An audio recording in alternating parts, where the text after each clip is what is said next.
Hello everyone. BPSC PT की बात तो बहुत हो रही है, बट मेंस वाले स्टूडेंट कह रहे हैं कि सर आप मेंस के लिए तो कुछ कर ही नहीं रहे हो। देखिए, मेंस के लिए भी बहुत सारी वीडियोस ऑलरेडी डाल रखी है मैंने, बट एक इंपॉर्टेंट टॉपिक के साथ मेंस के अप्रोच आपका कैसा हो, इन दोनों चीज को डिस्कस करेंगे। टॉपिक इकोनॉमिक्स का ही उठाया है मैंने, क्योंकि ये थोड़ा सा मुश्किल लगता है। इकोनॉमिक्स थोड़ा सा मुश्किल लगता है, बट इसी को मैंने पहले उठाया है। आप इसको अच्छे से समझिए कि किसी भी टॉपिक को मेंस के लिए सिर्फ पढ़ना इंपॉर्टेंस नहीं रखता, साथ में ये भी है कि मेंस को अक्सर हम लोग जो है ना, मेंस को हम लोग इस नजरिए से देखते हैं कि बहुत सारे कंटेंट तैयार कर ले, बहुत सारे पॉइंट्स तैयार कर ले, लिख दे, कहानी खत्म। सिर्फ मेंस इतना ही नहीं है। अच्छे नंबर सिर्फ इतने लिखने से नहीं आते, और अच्छे नंबर सिर्फ पीटी के पॉइंट ऑफ व्यू से फैक्ट्स भर भर के लिखने से तो बिल्कुल ही नहीं आते। मेंस की जब भी तैयारी करो ना, पढ़ो कम और सोचो ज्यादा। ये ज्यादा जरूरी है। रटने की जरूरत तो ज्यादा है नहीं, पढ़िए कम और सोचिए ज्यादा। ये क्यों कहते हैं अभी आपको पता चलेगा। और आपको जितना अधिक अपने पॉइंट्स के अंदर आप उसको विविधताएं लाएंगे, जितना अप्रोच एंगल उसके अंदर आप नए नए निकालेंगे, उतना अधिक नंबर आएगा। आप कई बार क्या होता है, मैं देखता हूं जब नहीं कुछ आ रहा होता है तो दो चार ही पॉइंट को एकदम बड़े बड़े, मैंने ज्यादा वर्ड्स में लिख दिए। नहीं, दो चार की जगह 15 पॉइंट्स लिखिए ना, अलग अलग तरह के, अलग अलग डायमेंशन के, तो आप देखो कैसे अंतर आता है। आना ही आना है, लेकिन अलग अलग डायरेक्शन में आपको लिखना होगा, अलग अलग डायमेंशन देना होगा। मतलब हर बार उसको कुछ लगे कि नहीं नया पॉइंट आ गया, हर 2-3 लाइन के बाद नया पॉइंट आ गया, ये जरूरी है। अभी हम लोग चलो सिंपल सा एक छोटा टॉपिक है ना, इंडियन एग्रीकल्चर। अभी देखिए कैसे आप कुछ पॉइंट पे आप नहीं सोच रहे होंगे, अधिकांश स्टूडेंट, ऐसा नहीं है कि सब नहीं, तो उसको कैसे हम करें। जैसे इंडियन एग्रीकल्चर है, आप सिंपल सी बताइए कि इंडियन एग्रीकल्चर है, इंडियन एग्रीकल्चर में क्या क्या हो सकता है, माने क्या क्या हो सकता है मोटा मोटी। पहला, अगर आप क्वेश्चन आगे किसी भी फॉर्म में, तो उसकी सबसे पहले विशेषता क्या है, इंडियन एग्रीकल्चर की क्या विशेषता है। अब इंडियन एग्रीकल्चर में समस्याएं भी क्या क्या हैं वो भी देखना पड़ेगा, क्या क्या समस्याएं हैं। इंडियन एग्रीकल्चर की समस्या अब है तो उसका सॉल्यूशन क्या है, और इंडियन एग्रीकल्चर का इंडियन कॉन्टेक्स्ट में इंपॉर्टेंस क्या है, महत्व क्या है, और नए एफर्ट कौन से किए जा रहे हैं। मोस्टली यही एंगल बनेगा। हाँ, इसके ऊपर एक और है जिसके अंदर कुछ डाटा है, जैसे कितने लोग एग्रीकल्चर के अंदर इन्वॉल्व हैं, कितना % एग्रीकल्चर होता है, तो ये कुछ छोटे मोटे डाटा है। इंपोर्ट में कितना योगदान है, जीडीपी में कितना योगदान है, तो वो एक अलग पक्ष है। उसमें से आपको 2-3 पॉइंट भी याद रहेगा तो आप कहां निकाल लोगे। लेकिन अभी जो हम बात कर रहे हैं, ये प्योर मेंस की बात कर रहे हैं। इंडियन एग्रीकल्चर है, कितना भी डायमेंशन, कितना भी घुमाएगा ना, तो आप इसके अंदर उसको लपेट ही लोगे, नहीं छूटेगा, बाहर नहीं जाएगा। फीचर क्या है, विशेषता क्या है, समस्याएं क्या है, उसका अब समस्या तो सॉल्यूशन क्या है और महत्व क्या है। अब इसको देखिए एक और, पहले हम लोग विशेषता को देखते हैं। हमारे एग्रीकल्चर की विशेषता क्या है, अगर आपसे पूछे तो 4-5 बोलोगे और बैठ जाओगे। अभी देखिए, जैसे हमारा एग्रीकल्चर सबसे इंपॉर्टेंट, और एक और बात, सिर्फ पॉइंट्स लिखना अहम नहीं है, पॉइंट्स आप किस फ्लो में अरेंज कर रहे हैं वो भी। अब जो बहुत इंपॉर्टेंट पॉइंट है उसको नीचे लिख दो, जैसे ये वाला, भारतीय कृषि मूलतः जीवन निर्वाह कृषि है। ये सबसे इंपॉर्टेंट पॉइंट है इंडियन एग्रीकल्चर का, ये उसकी सबसे बड़ी विशेषता है, सबसे बड़ी विशेषता है। इसको यहां डाल दीजिए, इसका इंपॉर्टेंस ही खत्म हो जाएगा। तो नोट्स, पॉइंट्स ना केवल परफेक्ट अरेंजमेंट उसका होना चाहिए, मतलब एक तो पॉइंट्स बहुत होने चाहिए और परफेक्ट अरेंजमेंट भी जरूरी। तो सबसे पहले ये एग्रीकल्चर जीवन निर्वाह है, लाइवलीहुड का साधन है। कृषि के अंतर्गत मुख्यतः फूड क्रॉप यानी खाद्य फसलों की खेती की जाती है प्रधान। भारत की कृषि भूमि का आकार बहुत छोटा है, मार्जिनल फार्मर ज्यादा आपको दिखेंगे। भारतीय कृषि मानसून पर आधारित होने के कारण आज भी कहीं ना कहीं जोखिमपूर्ण है, और जुआ तो बहुत नहीं कह सकते, लेकिन जोखिमपूर्ण अब है, जुआ की कैटेगरी से कहीं ना कहीं निकल गया है। अधिकांश एग्रीकल्चर ट्रेडिशनल वे से आज भी होती है, खास करके नॉर्थ इंडिया की ट्रेडिशनल वे फॉलो किया जाता है। भारत में मुख्यतः मिक्स एग्रीकल्चर का कॉन्सेप्ट है, विदेश में नहीं। विदेश में तो हजारों सैकड़ों एकड़ जो है ना एक ही तरह का क्रॉप होगा, यहाँ पे मिक्स का है। कृषि उत्पादकता, प्रोडक्टिविटी बहुत कम है और देशों की अपेक्षा ये भी एक फीचर है, इसके अंदर कुछ समस्याएं भी खुद ही निकल जाएगी। अब ये जो फीचर देख रहा हूं ना, ये समस्या भी बन के उभर आएगी कि यहां की प्रोडक्टिविटी कम है, यहां कृषि में मशीनीकरण नहीं हो रहा। ये जो पॉइंट है कि कृषि पारंपरिक तरीके से हो रही है, इट मींस मशीनीकरण नहीं हो रहा, निकल के आ गया। कृषि में उत्पादकता कम है, ये विशेषता भी है और ये प्रॉब्लम भी है कि उत्पादकता कम है। तो इस एंगल से भी, इस एंगल से भी मॉनसून पे अधिक आधारित होने का मतलब क्या, कहीं ना कहीं सिंचाई की कमी है, निकाल लो। आपको कोई एक पॉइंट मिल जाएगा ना फीचर्स के, तो वहां से आप मेरिट डिमेरिट निकाल लेंगे। कोई मेरिट मिल जाएगी तो वहां से डिमेरिट निकाल लोगे और फीचर्स निकाल लोगे। ये आना चाहिए, ये जब तक आएगा नहीं तब तक नहीं होगा। इसके बाद और क्या है, भौगोलिक क्षेत्र में सर्वाधिक एरिया पे तो हम एग्रीकल्चर ही करते हैं, विकसित कंट्री तो 3, 4, 5% पे ही रुक जाते हैं। जनसंख्या का अधिकांश भाग एग्रीकल्चर पे डिपेंडेंट है आज के डेट में भी। कृषि में मशीनीकरण का कम प्रयोग किया गया है। कृषि उत्पादन के पश्चात इस पे आएंगे। कृषि का प्रोडक्शन तो कर लिया हमने, एग्रीकल्चर कर लिया, क्रॉप तैयार है। उसके बाद आफ्टर एग्रीकल्चर मैनेजमेंट भी इसके अंदर आएगा। उसके अलावा उसको बेचने में, उसको स्टोर करने की समस्या है, इंफ्रास्ट्रक्चर का भारी कमी है।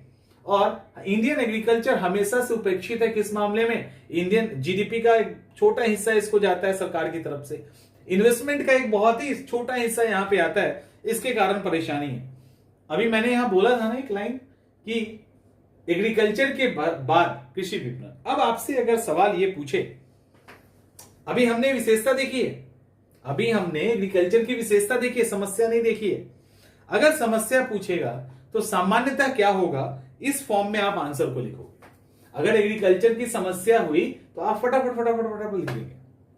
जो होगा वो मैं बता रहा हूं, जो होता है वो बता रहा हूं। आप इसको उठाओगे लिख दोगे। लेकिन अगर इसको इस तरह से डिवाइड कर दिए तो कितना मजा आएगा। यानी भारतीय कृषि की समस्याएं को आपने प्री एग्रीकल्चर मैनेजमेंट के अंदर और पोस्ट एग्रीकल्चर मैनेजमेंट के अंदर अगर बदल दिया तो सोचो कितना अच्छा होगा। अब प्री एग्रीकल्चर मैनेजमेंट के अंदर मोटा मोटा मैं बता रहा हूं कि प्री एग्रीकल्चर मैनेजमेंट यानी जब खेती करते हैं वहां से खेती के पकने तक, फसल तैयार होने तक को प्री एग्रीकल्चर के अंदर डालते हैं। किस चीज की जरूरत होगी, एक अच्छी क्वालिटी की बीज की, एक प्रॉपर इरिगेशन सिस्टम की, उसके अलावा फर्टिलाइजर की। उसके बाद आपको संस्थागत निवेश यानी बैंकों से, सरकारी संस्थाओं से प्रॉपर जितना पैसे चाहिए उतना आपको मिल जाए लोन के रूप में, और वो भी टाइम पे मिले। ये भी नहीं कि टाइम पे नहीं मिलेगा तब भी मतलब नहीं है। तो ये सब अगर होता है तो आप बेहतर तरीके से खेती कर पाएंगे और बेहतर तरीके से आप अच्छे से क्रॉप को उपजा पाएंगे। मशीनीकरण से लेके बहुत सारी कुछ हो सकती है। अब इस समस्या में दूसरी समस्या है, अब इससे रिलेटेड क्या समस्या है वो देखेंगे ओवरऑल। उसके बाद आफ्टर एग्रीकल्चर भी, ये जैसे ही वर्ड यूज करेंगे ना, pre agriculture management, post agriculture management, आपके आंसर का वजन भारी हो जाएगा। जैसे बिहार में ट्रेन है ना कि इंग्लिश में जहां पे ऑफिस में बोले नहीं कि लोग रिस्पेक्ट देना शुरू करेंगे, इंग्लिश बोल रहा है, अरे ये तो बड़ा ही तगड़ा वाला आदमी होगा। तो उसी तरह से pre agriculture and post agriculture ऐसा वर्ड है जो आपके आंसर को वेटफुल बना देगा। और पोस्ट एग्रीकल्चर में क्या होगा, फसल आपका तैयार हो गया, सबसे पहले तो आपका स्टोरेज चाहिए, उसके बाद आपको ट्रांसपोर्टेशन चाहिए कि फसल को मार्केट तक ले जाए, और मार्केट भी आपको चाहिए जहां प्रॉपर सही कीमत पे आप उसको बेच सके, कंज्यूमर भी सही कीमत पे उनको भी सामान मिल सके। तो ये after agriculture post agriculture management कहते हैं। अब ओवरऑल मैं यहां पे ओवरऑल डिस्कस कर देता हूं, आपको अलग कर लेना है। हरित क्रांति से बहुत सारी समस्याएं उत्पन्न हो गई फर्टिलाइजर वाला सेंस में, यानी जमीन पॉल्यूटेड हो गया, ग्राउंड वाटर पॉल्यूटेड हो गया, और जो स्टेट के बीच में जो अंतर है इकोनॉमिकल, वो गैप बढ़ गया। अन्य देशों की अपेक्षा भारतीय कृषि में प्रोडक्टिविटी काफी कम है, ये ओवरऑल दिक्कत है। भूमि पर जनसंख्या का प्रेशर काफी ज्यादा है, बहुत ज्यादा दबाव पॉपुलेशन का है। इसके अलावा मॉनसून पे आज भी निर्भरता हमारी ज्यादा है, वहां पे विशेषता में भी थी, यहां समस्याएं में भी है। प्राकृतिक आपदा जैसे बाढ़, सूखा और क्या है, बादल का फटना, इस तरह की चीजों से फसल बर्बाद हो जाता है। देखो कैसे आपके पॉइंट्स के अंदर कैसे कैसे अंतर आ रहा है। हमारे यहाँ ट्रॉपिकल क्लाइमेट है, कितना अच्छा पॉइंट है। ट्रॉपिकल क्लाइमेट के कारण फसल से रिलेटेड बीमारियां बहुत तरह की होती है। कृषि एग्रीकल्चर जो जोत है वो बहुत छोटा है आकार में, 1 हेक्टेयर से कम की लैंड बहुत अधिक है। सीमांत एग्रीकल्चर फार्म बहुत है। इंफ्रास्ट्रक्चर का अभाव है, सिंचाई, बिजली, इन सब की काफी दिक्कतें हैं। कृषि क्षेत्र में प्रॉपर इन्वेस्टमेंट नहीं है, अपर्याप्त निवेश है। कृषक यानी एग्रीकल्चर के बीच में अशिक्षा, यानी कृषकों के बीच में अशिक्षा होने के कारण मशीनीकरण, नए हाई वैरायटी के बीज, इन सब के प्रति कहीं ना कहीं दिक्कत हो जाती है। प्रॉपर ट्रेनिंग नहीं मिलने के कारण मिट्टी के अंदर डाले जा रहे हैं केमिकल फर्टिलाइजर, सरकारी योजनाओं की पूरी जानकारी नहीं मिल पाती। इसके अलावा कृषि उत्पाद हेतु पर्याप्त कृषि विपणन की व्यवस्था, पोस्ट एग्रीकल्चर की समस्या का अभाव है। प्री एग्रीकल्चर में क्या है, कृषि शाख यानी एग्रीकल्चर में क्रेडिट यानी उधार लोन लेने की समस्या है। आज भी मैक्सिमम अनौपचारिक माध्यम से ले रहा है, औपचारिक माध्यम से नहीं ले रहे हैं। इसके अलावा कोल्ड स्टोरेज वेयर हाउस का बहुत बड़ी समस्या है, इसके कारण हमारा फसल बर्बाद हो रहा है, अनाज बर्बाद हो रहा है। शांता कुमार कमेटी का वो रिकमेंडेशन भी है बहुत सारा। कृषि क्षेत्र में मशीनीकरण का अभाव है। शहरीकरण औद्योगिकरण के कारण भी कृषि भूमि की उपलब्धता में कमी आई। जो भी एग्रीकल्चर लैंड है वहां घर बन रहे हैं, शहरीकरण हो रहा है। तो वैसी स्थिति में ये सारी समस्याएं हैं। अब जब समस्याएं हैं, अब समस्याएं यहीं पे रुकते हैं। जब समस्या है तो अब आपसे पूछेगा कि भारतीय कृषि के सामने जो चुनौतियां हैं यानी जो समस्या है उसका समाधान बताइए। तो समस्या का समाधान क्या होता है, उसके लिए अलग से पढ़ने की जरूरत है क्या पॉइंट्स के अलावा? जो समस्या है उसको दूर कर दें, वो समाधान हो जाए।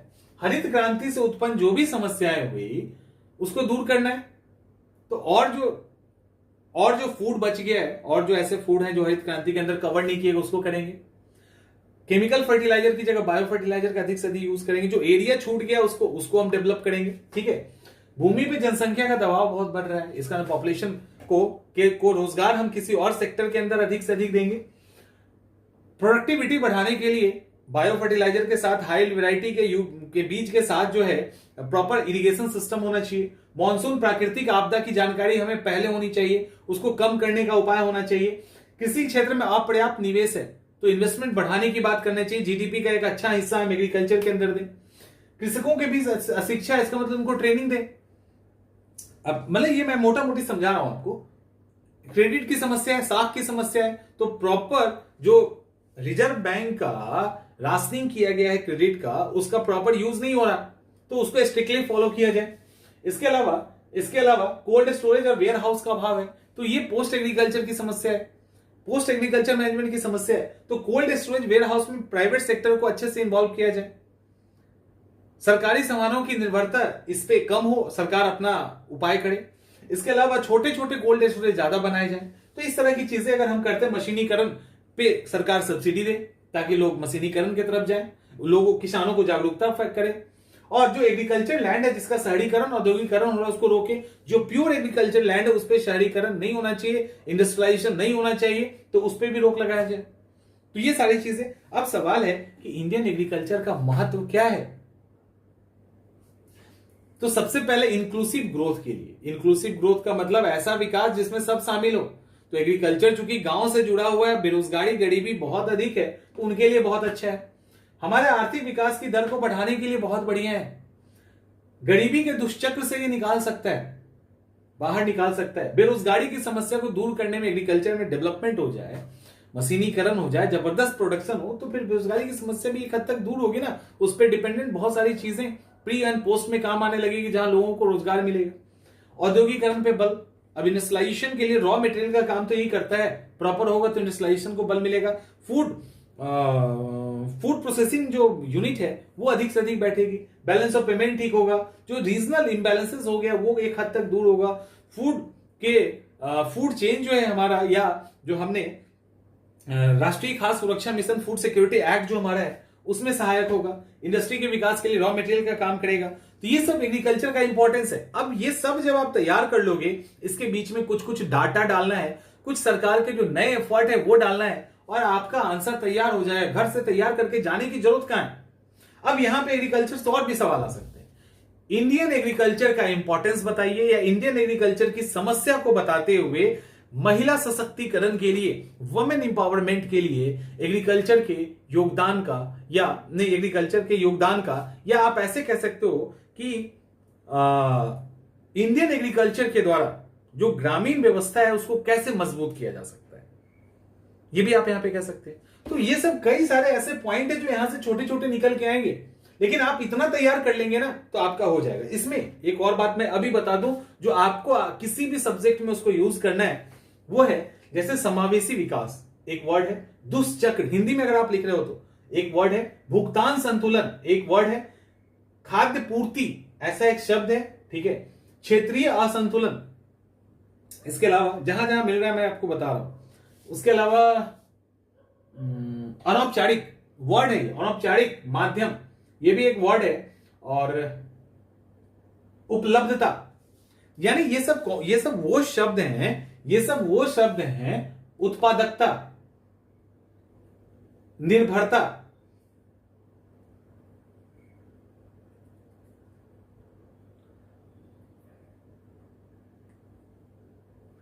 प्रबंधन,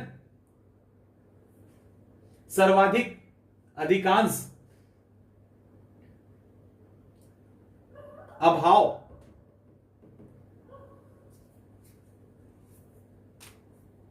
जोखिमपूर्ण, पारंपरिक, मिश्रित, ऐसे कई। अब मैं आपको लगेगा कि ये शब्द हम क्यों बोल रहे हैं, आप यहां पे जोखिमपूर्ण की जगह लिखोगे खतरनाक, लेकिन उसकी जगह जहां अब मान लो 2-3 बार खतरनाक वर्ड यूज करना है, आपके पास अल्टरनेट व्यवस्था होनी चाहिए उसकी।